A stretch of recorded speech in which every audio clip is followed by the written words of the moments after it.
querido Valdir. O Valdir, aqui, dá um oi aqui para o pessoal de casa. Muito boa noite a todos.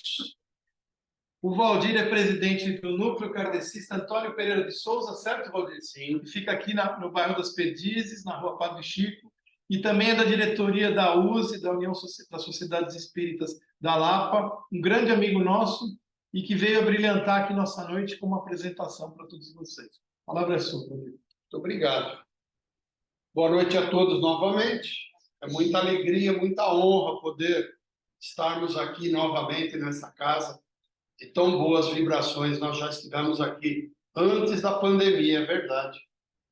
E retornando hoje, com muita honra, com muita alegria, agradeço o convite. Viu? Me foi pedido a falar sobre a Casa Espírita, sobre o Espiritismo.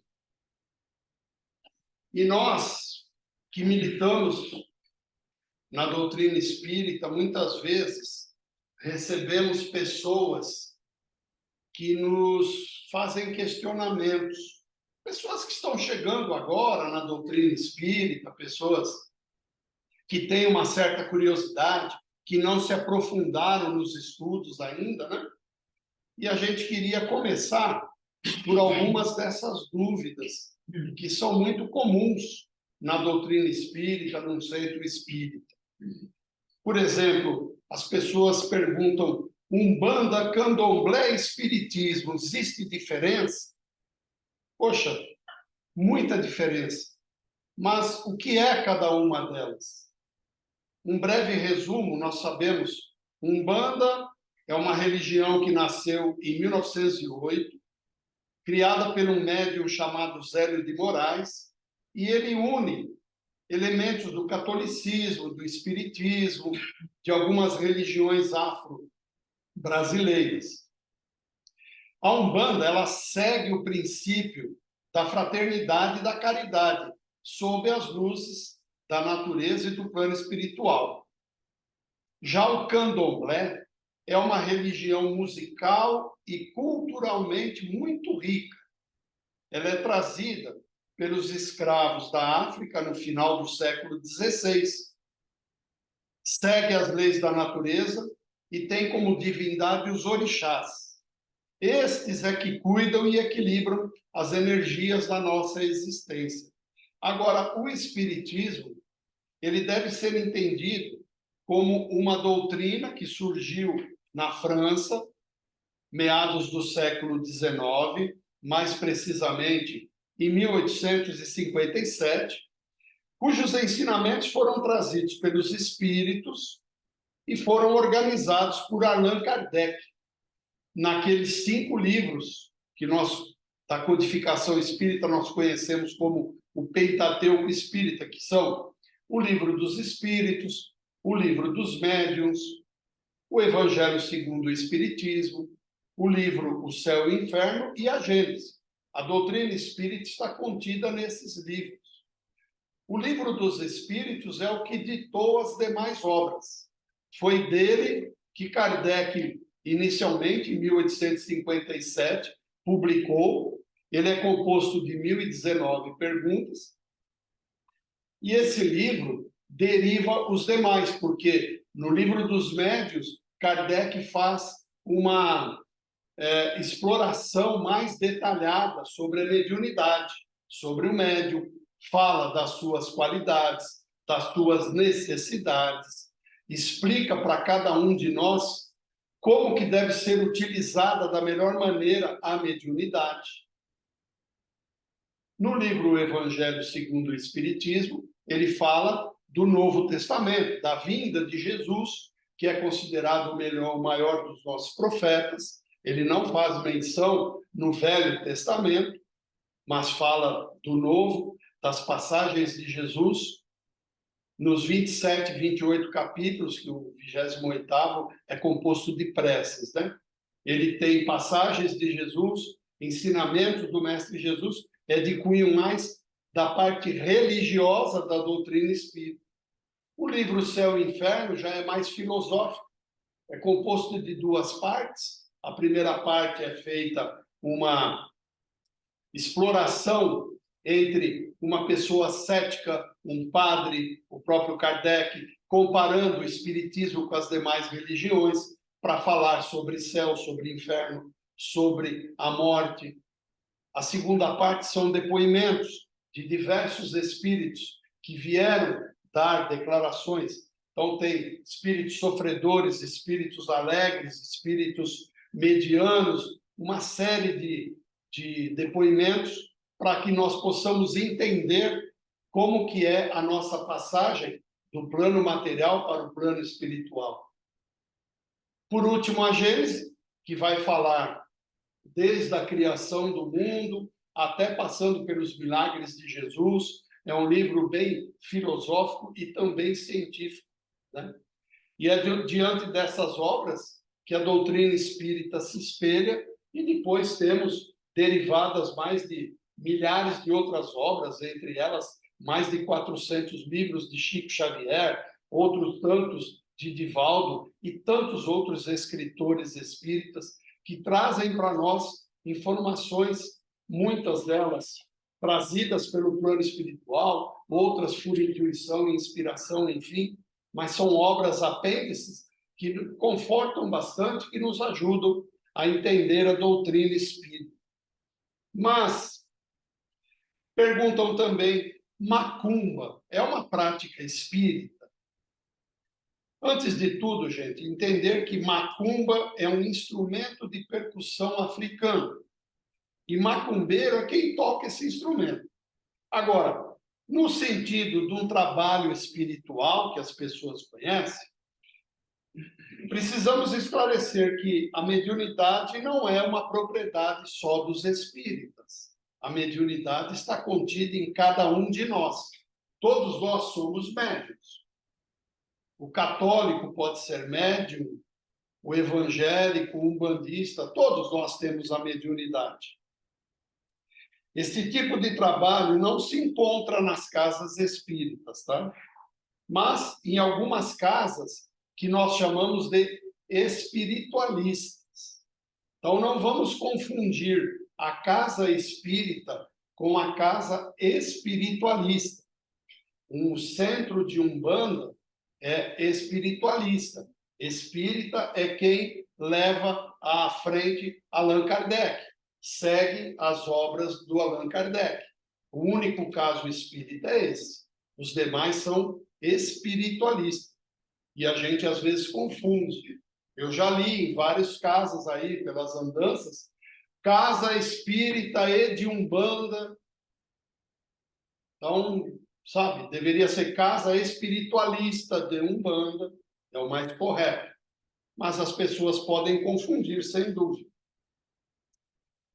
Aliás, falando de macumba, seria incoerente, pois nós, do Espiritismo, falamos muito de Jesus, da lei do perdão, do amor ao próximo.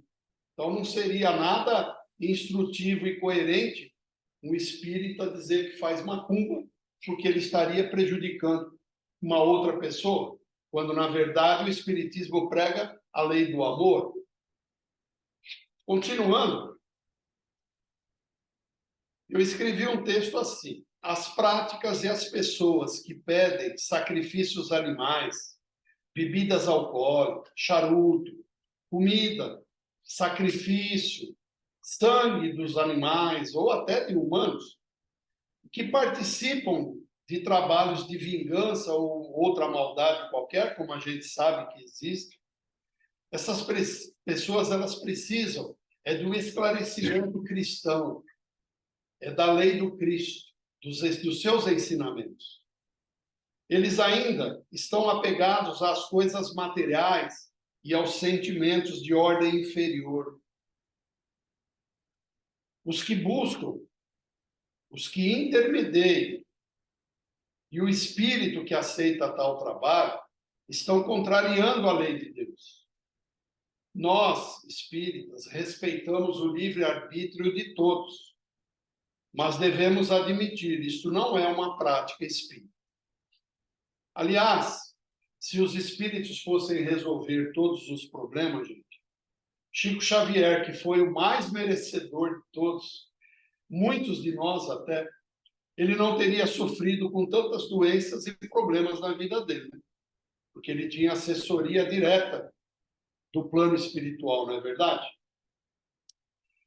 Então, nós sugerimos que sigamos os conselhos de Paulo, o apóstolo, que disse: não creiais em todos os espíritos, mas examinai se eles são de Deus.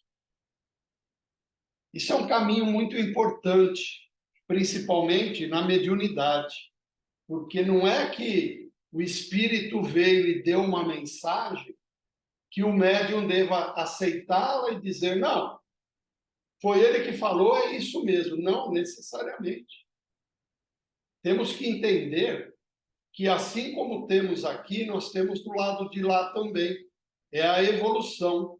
Então, você pode ter aqui pessoas que nos enganam, como lá também existem espíritos que ainda comungam para enganar os demais. Espíritos levianos. Por acaso, na questão número 100 do Livro dos Espíritos, Kardec coloca numa ordem de 10 categorias. Ele ainda fala, entre elas existem milhares de outras, mas eu vou classificar 10 classificações de espíritos. Começa com os espíritos mais puros, até chegar aos espíritos imperfeitos. Entre essa escala, tem espíritos levianos, tem espíritos brincalhões, são espíritos ainda de conhecimento pequeno em relação às causas do cristão, do bom cristão, e que são inconsequentes. Muitas vezes, eles são pseudo-sábios, por exemplo, eles podem dar uma informação e eles não se preocupam com a consequência desse conselho ou dessa informação. Então, nós temos que tomar cuidado nessa hora. Por isso que o estudo da doutrina espírita é fundamental, porque ele vai abrir para nós horizontes para que nós possamos discernir o certo do errado, para que nós possamos tomar os melhores caminhos, não é verdade? Então, para terminar essa parte,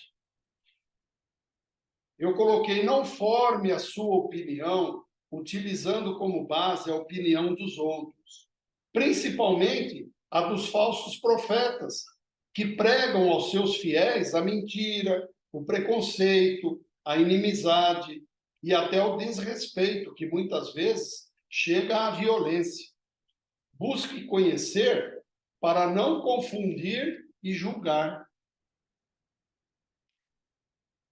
Então, minha gente, o Espiritismo, ele traz para nós, dentro da casa espírita, que tem o estudo como linha mestra, vai nos dar todo o suporte para que nós possamos entender o que Jesus colocou para nós de ensinamento e termos uma melhor conduta no nosso dia a dia.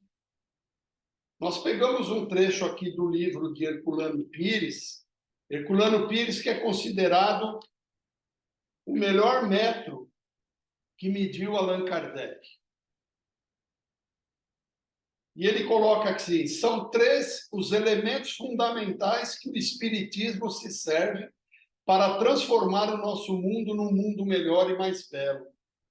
O Espiritismo se serve de 3 elementos para manter esse mundo melhor: o amor, o trabalho e a fraternidade ou a solidariedade. Vamos falar um pouquinho de amor. Amor abrange a compreensão e a tolerância, pois quem ama compreende o ser amado e sabe tolerá-lo em todas as circunstâncias. Abrange também a verdade, pois quem ama sabe que o alvo supremo do amor é a verdade. Ninguém ama a mentira, pois mesmo os mentirosos a suportam na falta da verdade. Eu gostaria de comentar um pouquinho a respeito dessa compreensão e tolerância, porque é muito comum a gente receber um irmão na casa espírita e dizer assim: eu não me dou com certa pessoa, essa pessoa para mim é um atraso de vida. E nós queremos mostrar para ela que nós não estamos na família errada, não nascemos na cidade errada, nem no país errado. Nós estamos aonde precisamos estar. Quando nós vamos reencarnar, é feito um planejamento lá no plano espiritual. Olha, você vai ser filho de fulano e de ciclano, você vai ter como irmãos fulano, ciclano e beltrano, seus parentes, todas essas pessoas vão conviver com você. E o seu pai e a sua mãe já assumiram esse compromisso antes. Quando eles foram reencarnar, não, eu vou ser pai, eu vou ser mãe dele. Então você não caiu na família errada, estava tudo programadinho, tudo planejadinho. E por que você veio nessa família? E por que você às vezes tem esse relacionamento áspero com alguém ou com alguns? Exatamente porque são essas pessoas que você precisa aprender a desenvolver a lei do amor. Ah, mas é impossível, porque ele... Tudo bem, cada um tem que fazer a sua parte. Nós nos comprometemos, nós temos esse compromisso, ao reencarnarmos, de chegar aqui e desenvolver a lei do amor em relação a esses irmãos. E muitas vezes o que a gente faz? Despreza, quando não, até matam. Nós ficamos com mais uma dívida a ser saldada. Vai exigir de nós mais reencarnações para podermos resgatar esse débito. Continuando, ele diz assim: as relações humanas se baseiam na afetividade humana. Não há afeto entre corações insensíveis. Por isso, a dor campeia no mundo, pois só ela pode abalar os corações de pedra. Mas o Espiritismo nos mostra que o coração de pedra é duro por falta de compreensão da realidade, de tradições negativas que o homem desenvolveu em tempos selvagens e brutais. Essas relações se modificam quando oferecemos aos homens uma visão mais humana e mais lógica da realidade universal. Herculano está dizendo com isso que nós trazemos, sim, de vidas passadas, os nossos vícios, os nossos defeitos. Faz parte, afinal de contas, nós fomos criados, todos, sem exceção, seres muito simples e sem nenhum conhecimento. E ao longo das nossas diversas reencarnações, é que nós vamos aprimorando o nosso ser. Então, é um eterno aprender. E sendo um eterno aprender, tem um eterno fazer prova também. Não é assim na escola? A gente não estuda 1 ou 2 meses, aí tem uma prova. Depois estuda mais 1 ou 2 meses, tem mais uma... para saber se você assimilou o conhecimento. É assim na nossa vida. E muitas vezes a gente esquece que veio aqui exatamente para isso, para aprender. E é através desse relacionamento que a gente consegue desenvolver as nossas virtudes e tentar amenizar ou extirpar de nós os nossos defeitos. Mas muitas vezes a gente não consegue. Todos nós temos um pouquinho de egoísmo, um pouco de orgulho, um pouco de vaidade. Nós todos temos. Uns em grau maior, outros em grau menor, mas todos nós temos. E ao desenvolver o relacionamento com o próximo, seja dentro do núcleo familiar, seja fora, no seu trabalho, junto à sua vizinhança, os seus amigos de futebol, seja lá onde for, esse relacionamento é que vai proporcionar nós desenvolvermos melhor as nossas virtudes e tentarmos colocar os nossos vícios de lado. Mas eu só consigo fazer isso se eu souber quais são os meus vícios, se eu souber quais são os meus defeitos. E onde que eu pego esse parâmetro? A doutrina espírita, com as obras de Kardec, pode nos mostrar. Por isso eu torno a dizer, o estudo da doutrina espírita se faz necessário para quem quer realmente crescer, evoluir. A doutrina espírita nos proporciona isso, pois ela foi ditada pelos espíritos de verdade, espíritos de luz, espíritos puros, os mesmos espíritos que um dia todos nós seremos. Um dia todos nós seremos. Desde aquele mais esquecido ser humano que você rejeita, até o melhor que você conhece, todos nós vamos passar por provas, por situações e por diversas reencarnações até atingirmos a luz plena, que é a felicidade completa. O segundo elemento, ele fala que é o trabalho.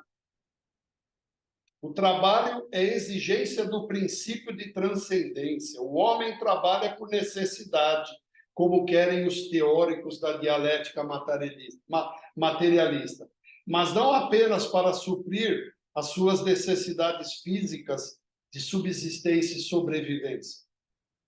Não só como querem os teóricos da vontade de potência para adquirir poder, e nem só como pretendem os teóricos da ambição para acumular posses que representam o poder. A busca das causas desse campo morreria no plano das causas secundárias. No Livro dos Espíritos temos a afirmação de que tudo trabalha na natureza. Em todo o universo há forças em ação, inteligentemente dirigidas, segundo planos determinados. Nada se fez por acaso. De um grão de areia a uma constelação, de um fio de cabelo e de um vírus isolado, até as maiores aglomerações humanas dos grandes parques industriais do mundo, tudo trabalha. O próprio repouso é uma forma de diversificação do trabalho para recuperações e reajustes nos organismos materiais e nas estruturas psicomentais do homem. As criaturas humanas que só trabalham para si mesmas ainda não superaram a condição animal. Vivem e trabalham, mas não existem, porque existir é uma forma superior de viver, que inclui em seu conceito plena consciência das atividades desenvolvidas com finalidades transcendentes. Por isso é no trabalho e através dele que o homem se realiza como ser, desenvolvendo suas potencialidades. Meus amigos, aquele que acha que ao desencarnar, como alguns já pregaram isso, a gente vai sentar numa nuvem e tocar pinha eternamente, ou vamos ao paraíso, onde basta fazer assim e aparece o que eu quiser na minha mão, eu tenho uma má notícia para vocês que pensam isso. Nós não vamos ter esse. Pelo contrário, nós vamos ter que trabalhar e muito. Jesus já dizia: meu pai trabalha até hoje e eu trabalho também. Ou seja, Deus cria constantemente, está trabalhando o tempo todo. Os espíritos trabalham o tempo todo. Nós vamos trabalhar o tempo todo. A lei do trabalho está lá no Livro dos Espíritos, é uma lei de Deus. Não existe o não trabalho. O fato de você não fazer nada já é um trabalho. A sua mente vai trabalhar, o seu corpo está trabalhando. Então, o trabalho vai engrandecer o homem. Mas, muitas vezes, nós deixamos um pouco de lado, né? Quando eu penso assim, hoje eu não vou no centro, não. Vai passar um filme na TV, ou último capítulo da novela, alguma coisa. E me faz não executar a minha tarefa. A minha tarefa de aprendizado, a minha tarefa de estar com o pensamento centralizado numa comunhão de pensamentos a Deus, nosso Pai, a Jesus, o Mestre amado, a ouvir uma palestra que possa vir a me esclarecer um ponto sequer de alguma atitude minha, enfim. E muitas vezes a gente deixa esse trabalho de lado. Mas somos imperfeitos, somos seres ainda imperfeitos. Não podemos nos condenar por isso. Temos que entender que isso está dentro da nossa evolução. Agora, uma coisa nós precisamos: estar atentos para não deixar isso acontecer. Estando atento, você fala, não, espera aí, não era bem assim. O terceiro elemento que Herculano coloca para nós é a solidariedade, a fraternidade, que a gente pode entender como amar ao próximo. A solidariedade espírita se manifesta particularmente no campo da assistência à pobreza, aos doentes e desvalidos.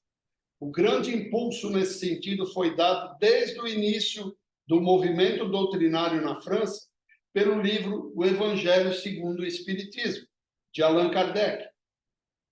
Trabalhou em silêncio na elaboração dessa obra, sem nada dizer a ninguém, mas selecionou numerosas mensagens psicografadas procedentes de diversos países em que o espiritismo já florescia. A sua intenção era oferecer aos espíritas um roteiro para a prática religiosa, baseado no que ele chamava de essência do ensino moral do Cristo. Maravilhoso, sensacional. Kardec coloca para nós que Jesus nos trouxe a lei do amor. Devemos entender isso. Por que o Espiritismo é considerado a terceira revelação? Porque nós consideramos a primeira como Moisés, quando trouxe a tábua dos 10 mandamentos.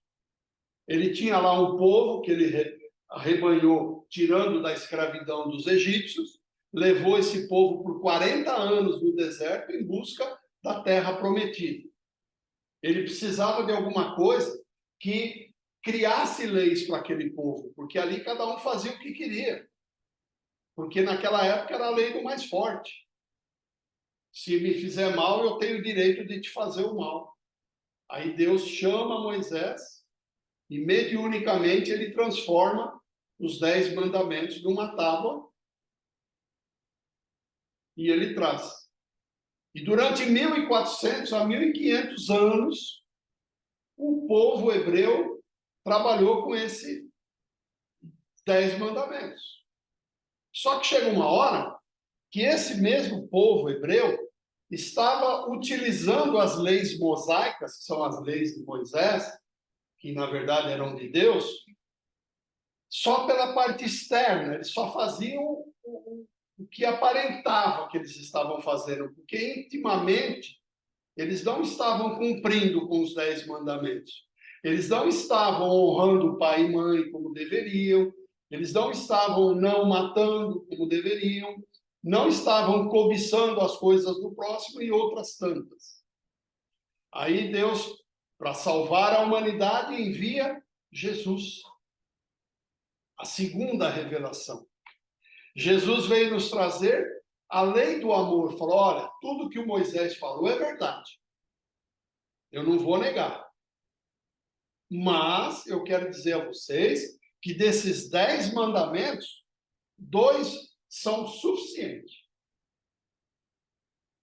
Dá para resumir todos eles em apenas 2, que é amar a Deus sobre todas as coisas e amar ao próximo como a ti mesmo. Aí está contida toda a lei. Jesus resumiu em 2 e nós não conseguimos realizar.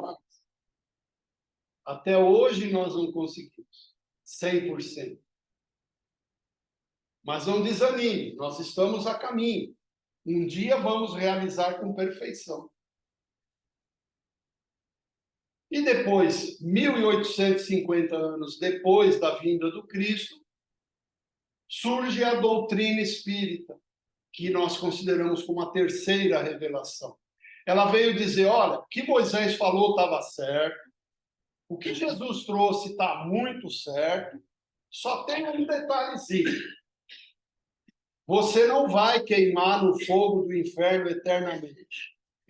Você não vai viver eternamente no inferno se você não for bom. Você vai ser responsável pelos seus atos e através desses atos é que você vai tentar repará-los para depois você atingir a perfeição. Ou seja, transformou para nós toda a responsabilidade dos nossos atos.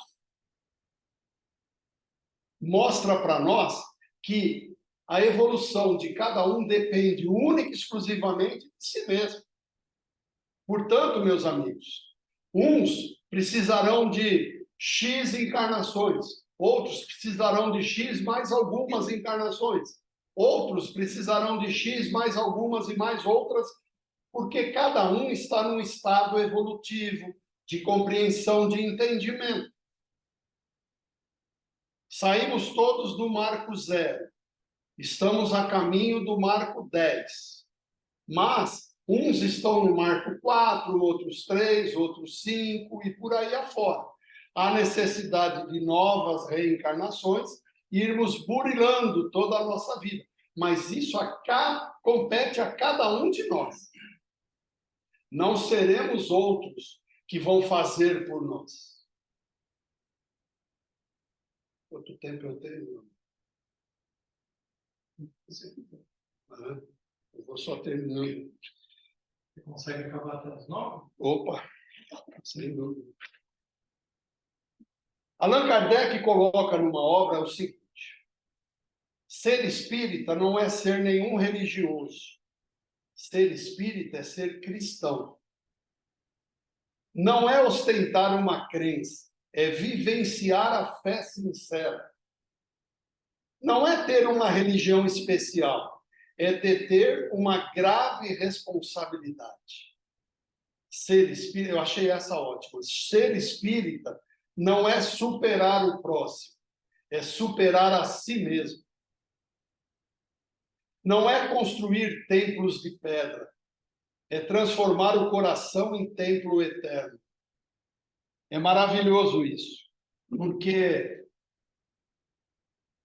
quando a gente pensa que Deus está dentro de cada um de nós, como afirmou Jesus, é ali que mora Deus, a gente consegue compreender como se ele fosse uma chama em que aquela chama que está quase se apagando, realmente essa pessoa está afastada de Deus.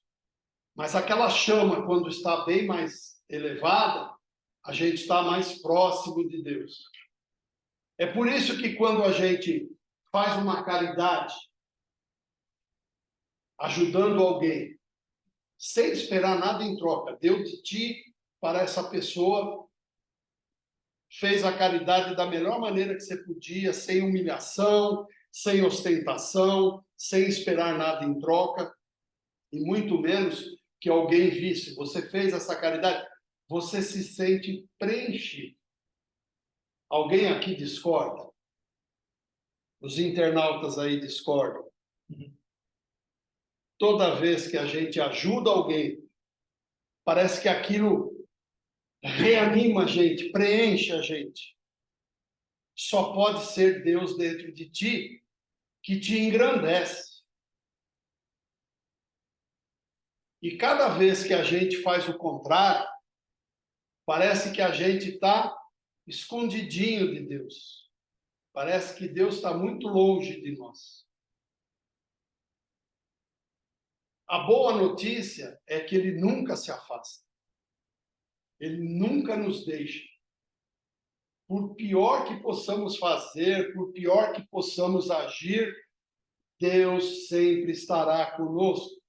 E Ele vai nos dar tantas oportunidades quantas forem necessárias para que nós possamos nos redimir, para que nós possamos encontrar o melhor caminho, para que nós possamos evoluir.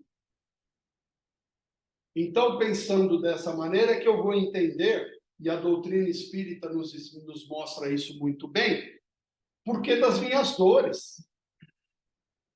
Eu tenho as minhas dores, os meus sofrimentos, não é por culpa de ninguém, não. É por minha única e exclusiva culpa. Eu devo ter feito alguma coisa que hoje eu preciso aprender que não devo mais fazer. Eu costumo dar um exemplo muito simplório, mas é assim. Fumar não é bom, né? Todo mundo sabe que fumar não é bom. Mas vamos supor que eu fumo uns 18, 20, 30 anos. Aí eu tenho um câncer de pulmão. É pecado, é castigo de Deus isso? Meu Deus do céu.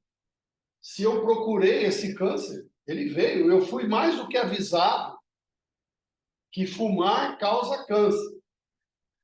Aí eu vou jogar a culpa em Deus? Essa é a causa de uma aflição. No capítulo 5, bem-aventurados os aflitos, é a causa das aflições atuais. Ele explica muito bem isso. E tem também causa das aflições anteriores. Aí, de repente, eu tenho no meu convívio uma pessoa que vive me atormentando. Essa pessoa não há meio da gente se encaixar. Será que em vidas passadas eu não fui algoz dela?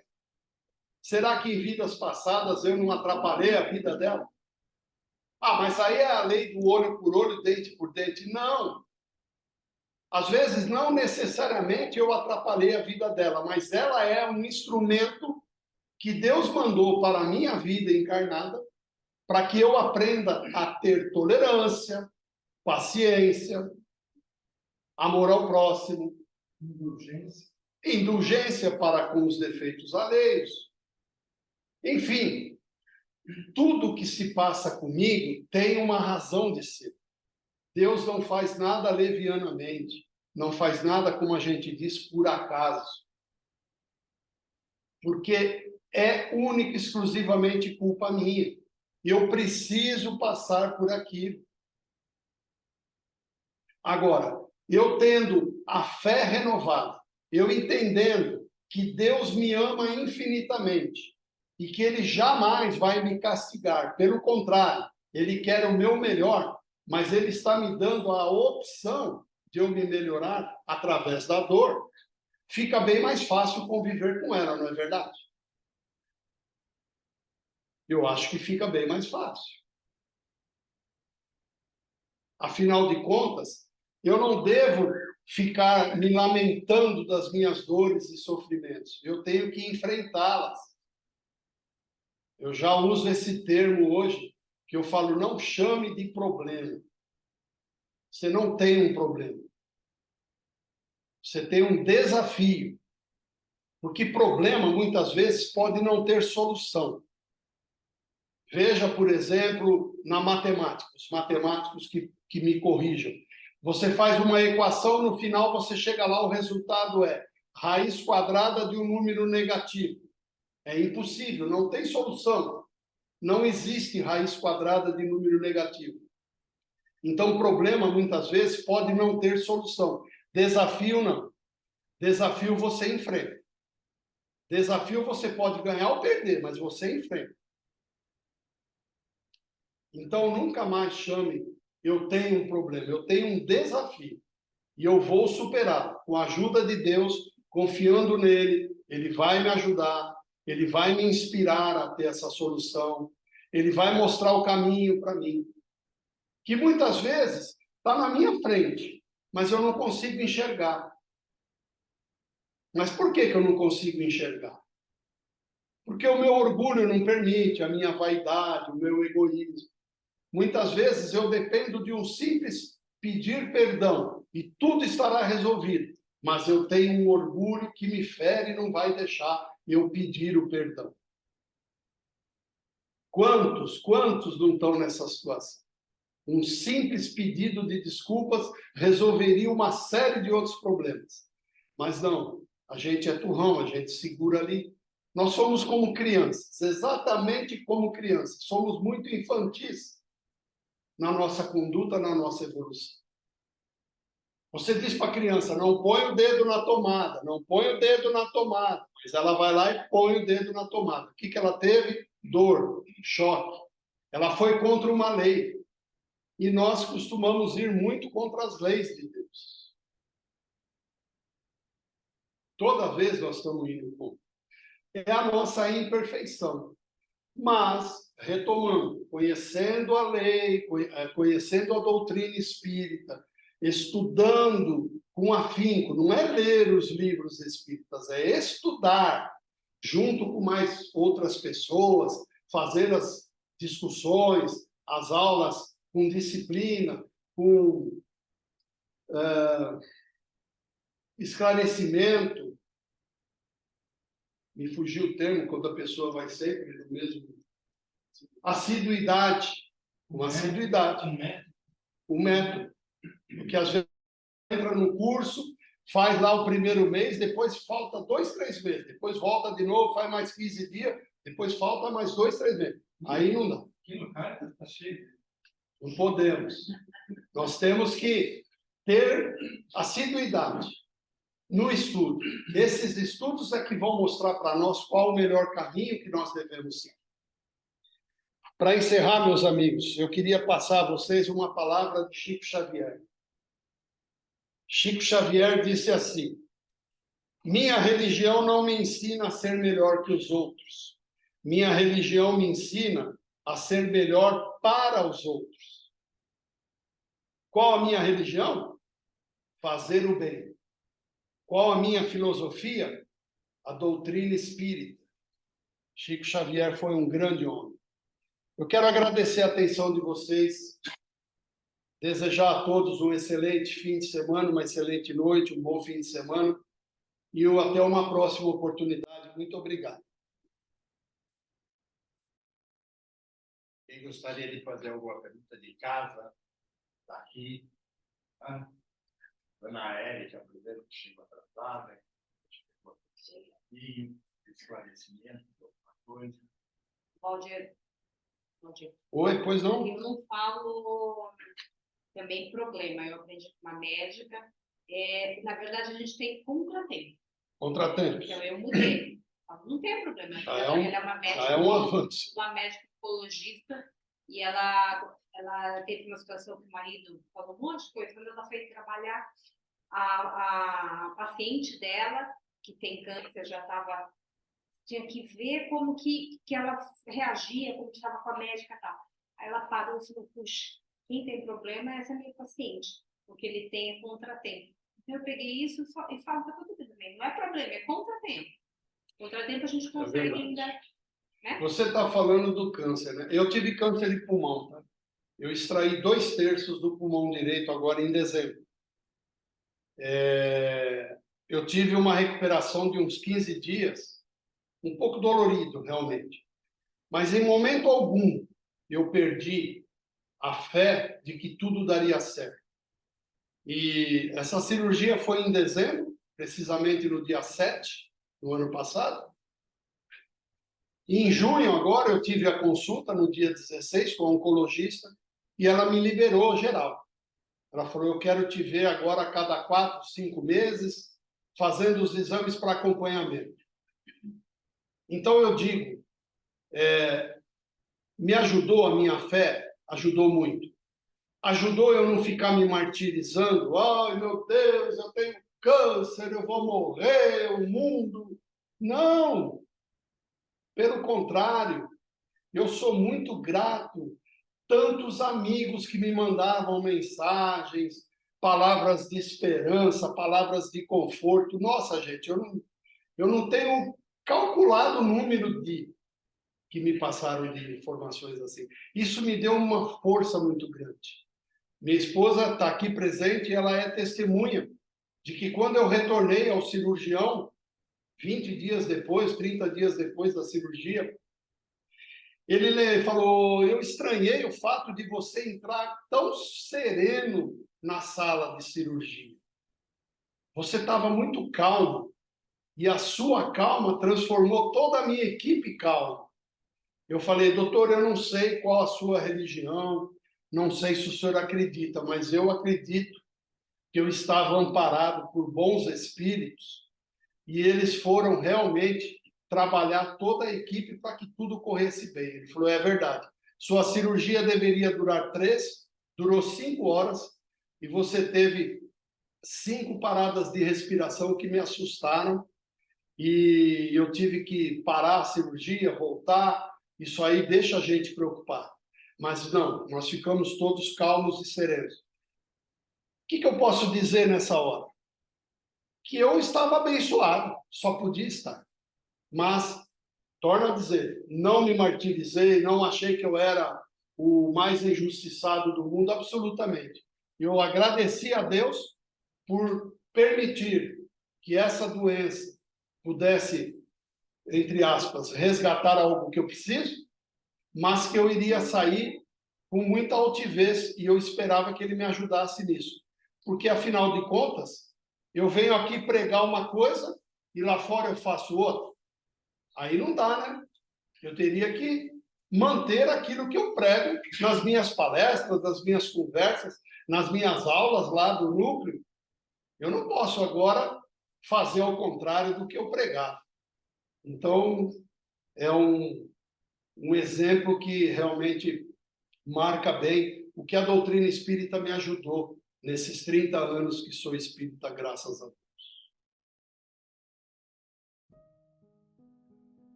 Nós vamos fazer a nossa oração e a nossa vibração. E vamos nessa vibração pensar naqueles que necessitam de apoio moral, espiritual, físico, aonde quer que eles estejam. Primeiro, nós vamos mentalizar a nós mesmos. Eu não consigo entender ninguém querendo passar energia para o outro, estando sem conhecimento da própria. Você tem que se preparar, igual eu disse isso no começo, você tem que se conhecer. Então, respirem fundo, deixe o ar entrar e sair. Sintam o ar inflando os seus peitos, seu estômago, saindo pela sua boca, saindo, tirando toda a negatividade, relaxando sua musculatura, tranquilizando o seu pensamento neste instante. Você mentaliza como se você estivesse nesse momento recebendo um jato de luz. E que essa luz te envolva da cabeça aos pés, dos pés à cabeça. Vão harmonizando todos os seus centros nervosos. Vão tranquilizando. E você vai percebendo o seu corpo em harmonia, em tranquilidade. Olha, e todos nós dizemos obrigado, Senhor, por este momento. Obrigado pela oportunidade que me está sendo dada de mais uma vez estar aqui. Obrigado, Senhor, por todas as bênçãos que recebi, por todos os ensinamentos que me foram passados no meu dia a dia. Obrigado, Senhor, por estarmos em harmonia, em tranquilidade, prontos para desenvolver a nossa tarefa, agora e sempre. E é nesse instante em que eu me proponho a essa tarefa, que eu começo a vibrar pela casa que eu moro, os meus familiares. Eu começo a pedir que ela seja também iluminada, tranquilizada, que haja dentro dela alegria, paz, amor e compreensão e muita paciência. Nós possamos ter o espaço em harmonia. Fazemos a nossa vibração, Senhor, pelos nossos familiares que estão distantes da nossa casa, que moram em outros locais. Que eles também possam estar sentindo esta mesma energia nesse instante, e nossos companheiros do espaço possam estar levando uma fonte de energia para aqueles amigos. sintam, percebam, possam conseguir equilibrar-se. Vibramos nesse instante, Pai, por todos aqueles que trabalham conosco, onde quer que nós estejamos desenvolvendo a nossa tarefa para a sobrevivência ou a nossa tarefa para ajudar o nosso semelhante. Eles também possam estar sendo iluminados nesse instante. Que haja luz em seus caminhos, que eles possam unir-se numa energia de amor e fraternidade para continuar essa construção. Vibramos, Senhor, neste momento, por todos os nossos vizinhos, de todos os lados, de cima, de baixo, de direita, de esquerda, frente, atrás, que eles possam estar sendo iluminados, para que possamos juntos formar uma corrente de alegria, de harmonia, de paz, que todos nós possamos desenvolver juntos. Vibramos, Senhor, neste momento, pela nossa cidade, pelos nossos bairros, pelas nossas crianças, pelos nossos idosos. Vibramos neste momento para que eles possam estar em paz, recebendo essa ajuda moral, espiritual, física. Vibramos, Senhor, nesse instante pelo nosso país. Que ele possa realmente sentir a presença de Deus dentro de todos os espaços e que eles possam entender a importância da solidariedade, da fraternidade para com todas as situações, de estarmos presentes na preservação da terra, de termos consciência, de podermos diminuir a fome daquele que está passando fome, e nós possamos dar o remédio àquele que precisa e que possamos ensiná-los a poder desenvolver as suas vidas, ter um processo de superação das suas dificuldades. Obrigado, Senhor. Pedimos pelo planeta que as guerras possam terminar, que as pessoas possam vencer o egoísmo, que eles possam estar conscientes de que isto é uma passagem, mas é uma passagem de aprendizado, é uma oportunidade que todos nós recebemos. Que a luz se faça presente em todos os recantos. Que nós possamos sentir sempre essa energia nos envolvendo. Obrigado, Senhor. E finalmente eu passo por esta casa que nos acolhe nesse momento. Que a luz também esteja aqui presente. Que nós possamos continuar a nossa tarefa de missão com muita alegria, muita compreensão, muita paciência, tocando o processo em frente. A energia esteja com todos vocês. A graça de nosso Senhor Jesus Cristo.